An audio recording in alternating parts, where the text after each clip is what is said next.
Did you know they put a DC-3 on floats, and there's links of it on YouTube? That is the most consistent comment, email, link, and anything people have been sending me ever since I started my YouTube channel. And as spring is now coming, it's a perfect time to talk about that, as well, we still have snow, but it's going to turn to water soon, hopefully. So let's think of summertime. Wouldn't it be absolutely amazing if we'd picked up the DC-3, brought it out to the taxiway, threw some floats on it, and was able to go for a ride? Well, that might sound crazy, folks, but a person did do that. His name's Max Folsom, and he's the key to this. Luckily, I've done some research, and let's get into it. So before we figure out why a DC-3 is currently on floats in present day, we got to figure out where the floats came from, and it all started way back in World War II. After the attack on Pearl Harbor in December 1941, it became clear to the U.S. Army that there will be a need for a transport aircraft that could reach the countless small islands in the Pacific that did not have any runways. Many options were brought forward, and one of those was to test the feasibility of converting existing Douglas C-47s into amphibious aircraft. So under contract, the Edo Corporation of College Point, New York, designed and built the largest floats ever made. And the contract was for 33 sets of DC-3 floats. We built the original prototype, and the float was so big we didn't even have a facility where we put together. And the largest hangar that was on the East Coast was the American Airline hangar over at LaGuardia Airport. Each float weighed in at an amazing 2,000 pounds and was 42 feet long, 5 feet 8 inches wide, and almost 6 feet high. It also displaced 29,000 pounds of water. The cellular construction of each float had 14 separate watertight compartments. The range of the C-47 needed to remain the same, so 325-gallon fuel tanks were installed into each float. The floats had fully retractable hydraulic wheels and could land on water, snow, or land. The first XC-47C was ready in July 1942. The aircraft was equipped with the EDU 78-29-400 floats. Over the course of the next year, 3 other C-47s were also converted to be on floats. The C-47C ended up having a hefty gross weight of 34,162 pounds and had several serious deficiencies. The pilots found the C-47C difficult to launch in rough water and was very difficult in a crosswind landing. The C-47C was also slow to take off, and because of the drag of the floats, it was about 30 miles an hour slower than its sister ships without floats. The Army had contracted EDU to build 150 sets of floats, but because of the airplane's limitations and the fact that the U.S. Marines and the Seabees were able to cut airfields quickly in the Pacific Islands, the Army amended the contract and EDU only built 30 sets of floats. At the end of its short military life cycle, as many as 10 C-47s were equipped with floats, and at least 3 of them saw service, one in New Guinea, one in Alaska, and the other in India. After the war, the floats were all surplus, and a few ended up in private hands and saw commercial use in the Philippines, Alaska, and Florida, but the later 2 were very short-lived. Now, putting floats on aircraft that weren't initially designed for it is a common practice. Look behind me, the Air Tractor 802 Fireboss. This aircraft's design was originally agricultural spraying, and now because of a new float system, it can actually go out and fight fire quickly. Fighting fire. Lockheed Electra, another second purpose. You can also put a tank underneath, or even take the float off a Navy trainer and make it a civilian trainer. There's so many different options. That's why I love airplanes, but this is a whole nother story. Let's get back to the DC-3. It's been a few decades since World War II, and the DC-3 on floats has almost but all been forgotten. But there's been a couple people sniffing around for parts, and they actually got a hold of my father. Early 80s, I get a call from because I was always buying surplus, I got a call from a dealer in a town called Lovers Lane, Texas. He said that the old boy downtown's got a scrapyard, he said, since the end of the war, and he's got a set of DC-3 floats up against the back fence. He called me back and said, went and looked at me, he said, they're stripped of all their fittings, it's just the boats. There are 2 boats there. He said, there's no fittings, and he said, but they're for sale. And I thought I'd quite interested, but again, we were busy converting airplanes and putting them on skis and working, flying every day. And we were always going to go have a look. But then I got a call from the Air Ranger in Winnipeg. He was a friend of Barney Lamb at Ontario Central Airways. And he said, you know, you guys ever fly way up there in Alaska? You ever see any floats up there left over from the Army days? I said, never mind Alaska. I said, how about you go down to Texas in a little town called Lover's Lane, find a scrapyard and you'll find a pair. I went to Texas. I remember going to Texas and looking for the floats and found them behind the machine shop. And then I met the guy that bought them. He actually bought, I think, around 13 or 14 sets of them, and he melted them down to the aluminum after the war. He kept one set to make a catamaran out of. Unknown to me, they went and did it. I was always going to go down there when we had time.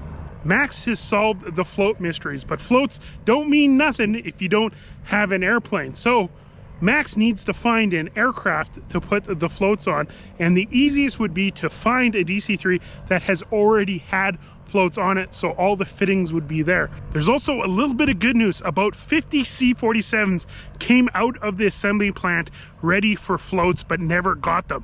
So there's actually maybe a whole bunch that he can go find.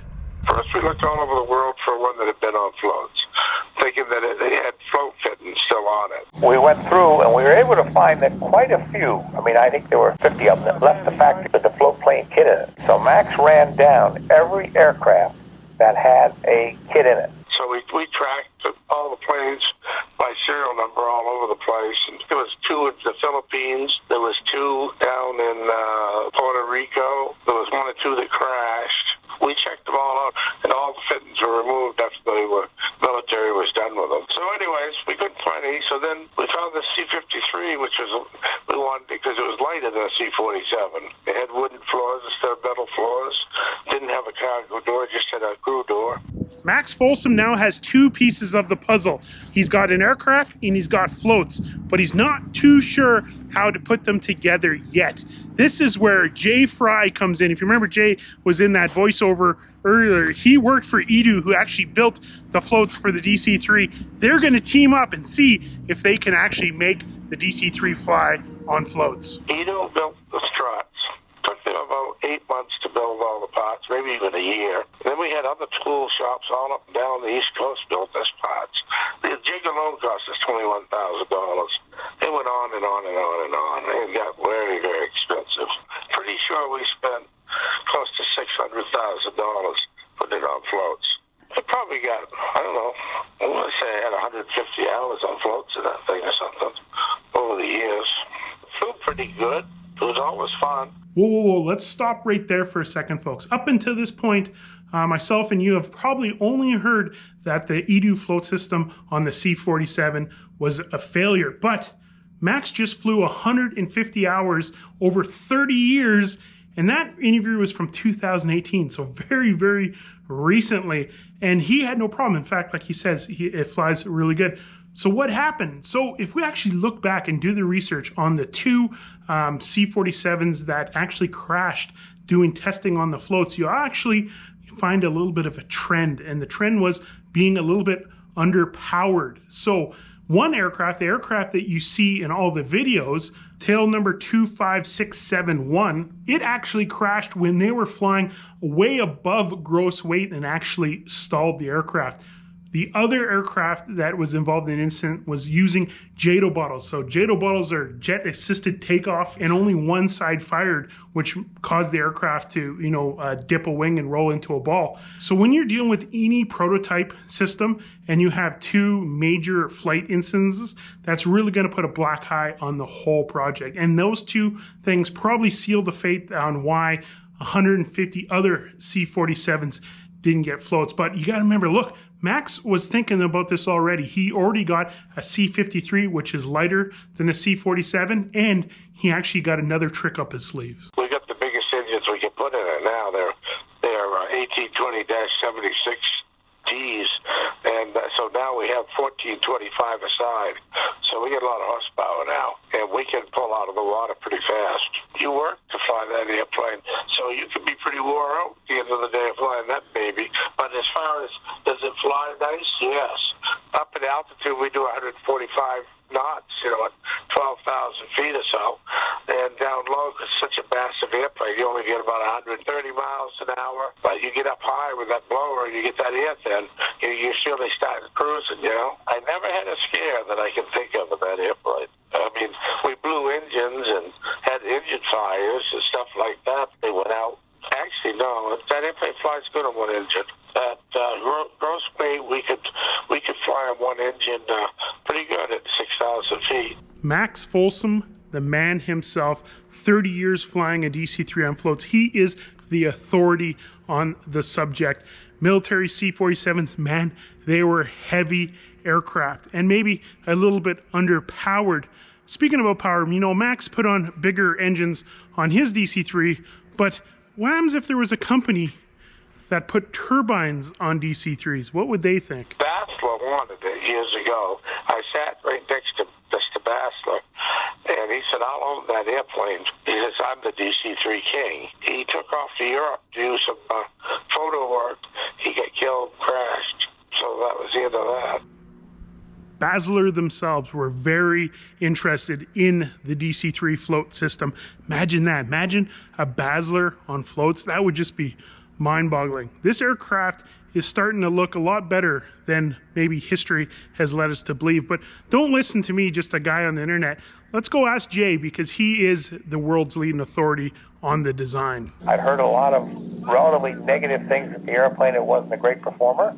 And I had the opportunity to fly in the right seat with Max one day, and I forgot what there was in the back, but I think there was 13 or 14 people in the back of the aircraft.